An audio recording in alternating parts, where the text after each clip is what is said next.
What's up, guys? So this is a different setting.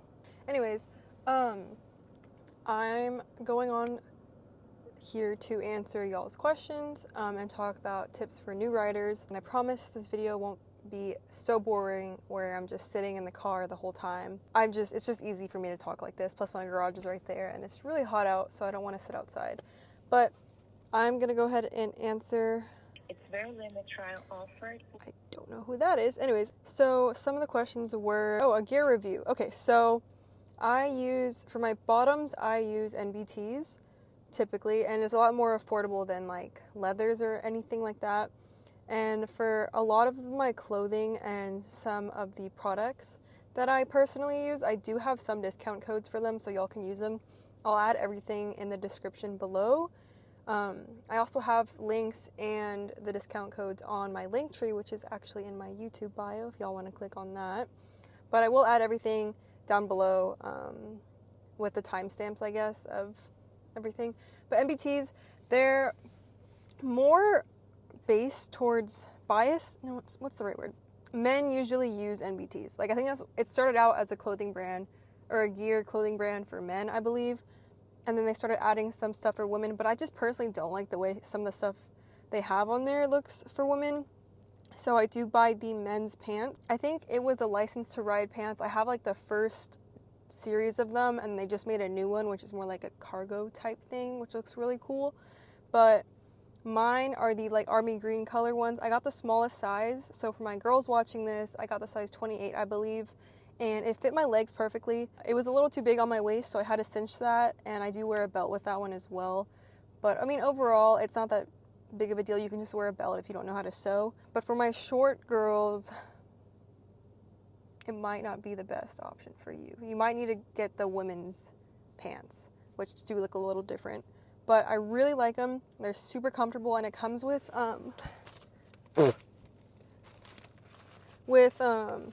these bad boys, which is just kind of like the padding for them to protect yourself, like the knee padding. So that's really cool. This is what it looks like. So you can put that in there as well, and you can take it out, and it's super easy to put in and take out. So you can wash your pants and everything like that. So yeah, I do love my NBTs. And let's see what else I have.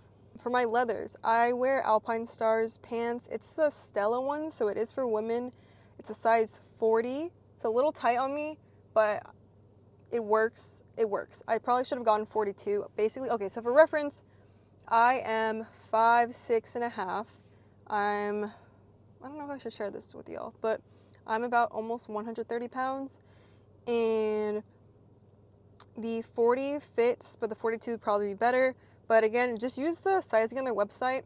And I would say size up just a little bit because it is leather, so it's like not super stretchy. But it does kind of fit a little bit better over time. After a couple of rides, it kind of fitted a little bit better. But I absolutely love my leathers. I don't have a discount code for that one, sorry guys. But I will also link that one down below.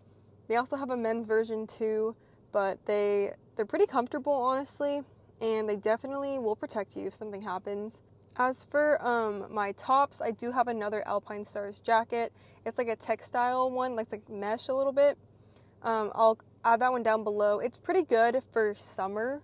It's still going to be really hot, but it's pretty good. And then they do have leathers as well. I don't have any yet. I do plan to purchase some down the line. Just a little bit expensive. The pants themselves, I think, are about $519. You can use any gloves, really, but I'll put the ones I use down below. Those are really good for summer and stuff because they're really breathable, but I do recommend gauntlets. I think those are just overall better gloves, and they protect your wrists more too. Use starter bikes. So I think buying used is the best choice. You can find a lot of used bikes on Facebook Marketplace or even dealerships, but they will kind of upcharge you, plus all those like hidden fees and stuff. But if you can buy it outright, I'd say definitely do Facebook Marketplace, or you can do a dealer. But if you need a finance, you can get a loan. You can pull a loan out of the bank and then finance it through Facebook Marketplace too, or your dealership, whichever you want to do. I really do regret buying a brand new R3. That was probably the stupidest thing I've done because it was a 2025 R3 and 2024 R3, sorry. And I bought it, financed it. So, and I got scammed in a way, not scammed. buy. My music was so loud just now. That scared the crap out of me. I was stupid. It was my first real purchase by myself, like without my parents. And my APR, I'm gonna tell y'all, my APR was 19%. 19%. Anyways, I did pay that off completely. It was actually my graduation gift. My mom was like, you know what, this is so sad that you're paying 19% APR. Here is the rest of the money paid for. Just get rid of it. So I did that, and now I don't have to worry about that. Thank God. Yeah, try not to finance your first bike. If you're gonna get a brand new bike, don't finance it. You're gonna be stuck with it for so long, for how many years? Especially, I know a lot of kids are starting to ride, and kids as in like teenagers and like 19-year-olds, and you know you're probably not getting enough money to just pay a bike outright, which is fine. But don't buy a brand new bike. Don't finance a brand new bike. It's not good. Plus, majority of people will upgrade bikes, so there's that. I swore I wasn't going to upgrade my R3, and I ended up wanting to upgrade about 8 months in. So yeah, now I have the CBR 600, which I love, and I really don't ever see myself upgrading. There's just no point for me. I ride like in the city. I don't need a liter bike. Okay, my favorite part. So I'm going to talk to you guys about my camera setup. So I'm actually using my camera right now, but this is my camera. It is the DJI Action Osmo 4. Sorry, oh my God. My camera literally feels like it's gonna explode, so I'm trying to like cool it off real quick. And I use the DJI Mic 2. I'm not sponsored by them. I wish I was, but I absolutely love using their stuff. So this is the mic. It is a Bluetooth mic. It's compatible with only DJI products, obviously, but I use this one and it works great. I love it, and you can adjust so much on there. There's so many settings and all that stuff. And then for my helmet, so I use the chin mount specifically for, they have a ton of different ones specifically for your helmet, so make sure you find one that is for your helmet. So I have the KYT NZ Race helmet in size small. It's the carbon fiber one, and I just use the chin. I also bought a chin mount J-hook. So you're gonna need a J-hook for recording videos and stuff, because it's the one that curves downwards, so you can angle your GoPro or whatever action camera you use. I really do like chin mounts, but make sure when you actually put it on, you don't use the helmet within 24 hours, because you have to let the adhesive sit and actually hold on to place. And I do recommend using either a hair dryer or a heat gun if you have that. I used a heat gun because I do have one of those to help promote the adhesive to stick. It does look a little big on my head, but I think every single NZ Race looks big on everyone's heads, but it is a size small, fits pretty good. So a tip for new riders is whenever you get a helmet, make sure when you put it on and you like shake your head around, it doesn't move. If it's moving and it's like flying all over the place, you got a size way too big. It should fit really snug on your cheeks and your forehead, but it shouldn't sit so tight to where you get a migraine or a headache. So I'd recommend, if you're gonna go try on helmets, let it sit on your head for about like 5-10 minutes, walk around the store if they allow that. And if your head starts to hurt, get a size bigger. But you can also get cheek inserts. You can buy certain sizing in case it's kind of awkward. Like if the helmet size is a little awkward, you can change the cheek sizing in here for that, the pads. And then I do also recommend getting a pin lock, especially if you live in a humid environment, because it will fog up. Your visor will fog up, so it helps prevent the visor from fogging up. What else is there? Cardo! Oh my gosh! My Cardo! Okay, so I have the... Hold on, let me show you guys. I have the Freecom 4X. It is a little bit cheaper. It's like half the price, actually, compared to like the Pack Talk Edge. And I actually do have a discount code on this one. And I had no problem with this. I've had this for over a year now, and I've never had a single problem with it. So nothing to complain about with Cardo. And then I'll add my link below and the discount code in my description for Cardo. That is my helmet setup. It's a lot. I'm sorry, I'm talking a lot. But I will go into the garage, I promise, to show you guys some maintenance stuff. Another question I had was my thoughts on naked bikes. I think they're cool. The only ones I really know of are like the MT series, like Yamaha, because I started out on a Yamaha, so I did all my research on those. I think they look pretty cool. I think they're more convenient too and better for like city use. I could be wrong. I don't know. But if I were to rate them out of 10, I'd give them like a 6. Thoughts on Harleys. So I personally feel like there's just a bad stigma around them because of like the whole sports bike riders and Harley beef, whatever is going on between them. But I really have no problem with them. I think they're cool bikes. It's not my preference. I probably would never ride one, or never own one. I'd ride one, but I would never own one. I just don't really like that style, but I do think they're pretty cool, and I know they can get really expensive, but no, I mean, yeah, I think they're sick. If I were to rate them on a scale of 1 to 10, again, I'd probably give them a 6. I had one off-bike topic question, and it was my favorite food, which is pasta, and I'm actually about to go make some right now, so I'm excited to eat, because I just got off work, and I'm making this video, so if I look gross, I'm sorry. I was working an 8-hour shift today. So the maintenance on the bikes, I'm going to go in the garage and show you guys that in a few. But I do want to go over one more thing and then answer 2 more questions. So my opinion on starting on a 600. Personally, really don't like when people start on 600s. This is only for sports bike riders. Anything above a 300cc, I feel like, or no, above a 400 is just a bad idea, especially if you have no riding experience, because I know it looks cool and everything. It looks cool to have a faster bike. Everybody like looks at you more, whatever it is. It's not really to look cool. You shouldn't be riding for clout, for your ego, or whatever it is. It's for social media. Ride for yourself. If you like it, ride. Get your license. Stop getting bikes and then posting on social media and all this stuff and not having your license. Like, dude, learn how to ride the correct way. It's really important for you and other people on the road and people who will look up to you later down the line who ride bikes. If you don't get your license, which I think is a really important thing to get because they teach you in that class really how to ride and how to look out for certain things. Yeah, I just really don't recommend it. I think it's really dangerous and it's irresponsible to do, especially if you don't know how to control a bike. If you've never ridden a bike before, like a motorcycle, don't get a 600. Just start low. Put your ego aside and learn how to ride. Like the highway, it's not a playground. The roads aren't a playground. It's not a game. It's literally your life, and it's someone else's life too. Learn to respect the machine that is beneath you and learn to respect others on the road, which is very important to do. So another few things I will say about the bike scene. I actually made a post about this on TikTok, but I'm gonna read it to y'all. So I said to stop getting bikes for clout or for attention, if you will. People aren't really looking to learn how to ride. They're not learning to increase their skill level. They're only focused on getting that right photo for Instagram and then posting it and calling it after that. And people look up to them for advice, and they don't even have good advice because they don't know how to ride. And that goes along with me saying get your license. For the people in the bike scene, and tips for new riders again, keep your personal life out of bikes. Things will go around. People have a big mouth. Things will be said. You don't like one person, everyone's going to know. Everyone's going to start saying stuff.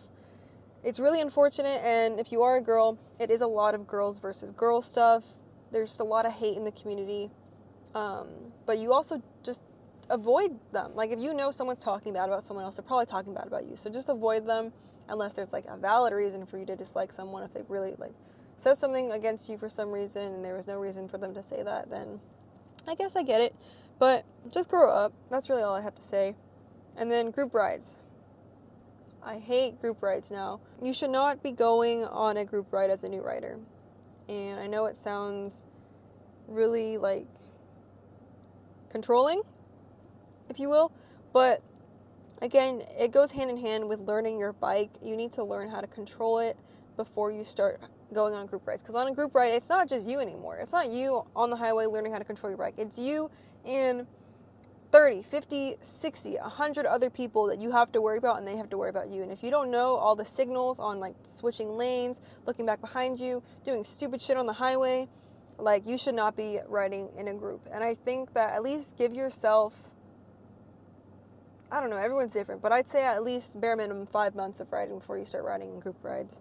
But again, it's not a playground. The highway isn't a playground. Riding isn't a joke. It's not a game. It's real life. I don't know, but at the end of the day, like, we're all here to have fun. We're all here to learn and, like, make friends and everything. So I just hope that everyone who does join the bike scene down the line can respect that and respect the bike. That's really all I had to say. I'm going to go ahead and show you guys some stuff in the garage now and clean my bike and go over some maintenance tips. What's up, guys? We are back. Now I'm in the garage. So I'm going to go over some maintenance tips. This is just for anyone. You don't have to be a new rider. I get my bike oil changed every 3,000 miles. That's what works best for me. And I do think that's pretty universal. You can either do it yourself or you can take it to a shop. And for my bike, I use Honda's oil. It's the Pro Honda oil, 10W30. So I use this. And whenever you do get a new bike, make sure the fluids are all topped off. So your brake fluid, your coolant, and make sure you check on your oil too. And to do that for this bike, usually it's on the side somewhere. For this one, where is it? You can see it's like deep in here. But you can see the oil line and where it's at on this bike. And this one looks totally fine. I did this one myself with my boyfriend. But as for other stuff, coolant and stuff, you're probably going to have to take off some of the fairings to get to that and see the reservoir for that. You can always have someone help you out with that. Or just go to a mechanic. That's what I did when I first started riding. As for your chain, I'm going to actually show you how to clean your chain today. And then I'm also going to show you what polish I use for cleaning my bike. It's the spray cleaner and polish by Pro Honda again. This one's only $4.95 from the actual dealership.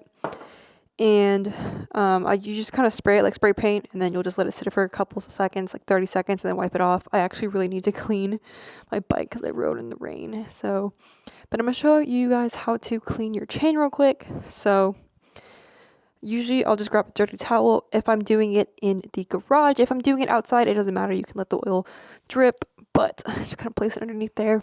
And then I found the easiest thing that works for me is using WD-40 to clean the chain. And then I use this DuPont Chain Saver. It's a wax-based lubricant, so it dries hard. And I really, really like this one, and it's super cheap. You can get it off Amazon. I'll link this below as well. And this chain brush I just got from Cycle Gear.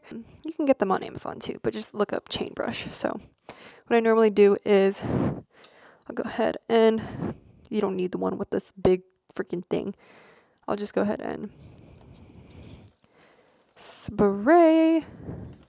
And I do recommend cleaning your chain every 300 miles. That's what I do. Or if it rains, then I'll go ahead and clean it. But I'll let that sit for a second and spin it just to kind of get everything lubricated. You want to get everything, because there's also gunk in the sprocket. The sprocket is this thing right here that kind of holds the chain. There's going to be like built up stuff on, you can kind of see it in there. I don't know if y'all can see the little spikes. So that's what I'll use this for. But so now I'll go ahead and fit this on there. And go ahead and run the tire a couple rounds. And then after that, yeah, it's gross. Go ahead and do it this way. Okay, so after that, you can either wash it with water if you want, but I don't. I also think that might sometimes could rust your chain a little bit. So what I do is I take a dirty towel, really dirty towel, and I'll go ahead and actually clean off. You can kind of see, so like, look, if I do this, you'll see all that nasty WD-40. And then I'll go ahead and just run the tire again. Sorry guys if I'm out of breath. It's just kind of taking a lot out of me. Again, this might not be the correct way that everyone does it, but this is how I do it. This is what works for me, and I've never had a problem doing it this way. So now I'll go ahead and double check everything, make sure it's good. I'm gonna go ahead and get in here and just run this on the sprocket. This again. And then this one, you really want to be careful with your fingers because you don't want them to get caught within the chain. I just kind of rest it on my swing arm, and I'll hold the rag there and lightly let it run over the sprocket so it doesn't get caught on there. So do it on the bottom too if you want to be more careful on there. Yuck. Yeah, my nails. Anyways, okay. So now that that's clean, you can see from before. It's a lot cleaner. It's like barely anything that comes off. So now what I do is, the most simplest part is just spray your lube.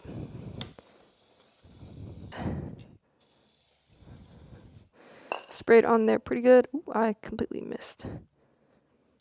Okay, so then go ahead and run the tire again, the wheel, whatever you want to call it. I like to make sure everything's coated. It's gonna probably drip. This does dry though pretty quick, probably in like a couple minutes though. But I'll go ahead and let it drip and let it soak up with that towel. Take the kind of cleaner one. Go ahead and get the excess lube and oil off my carbon fiber. It also will build up kind of where the chain runs along right here.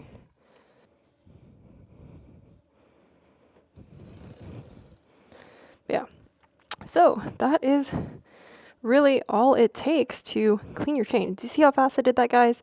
Of course, you know, if you let your chain sit for too long, it will get really gross and you're gonna have to do like a deep clean. But sorry, I forgot to go over this part of the sprocket.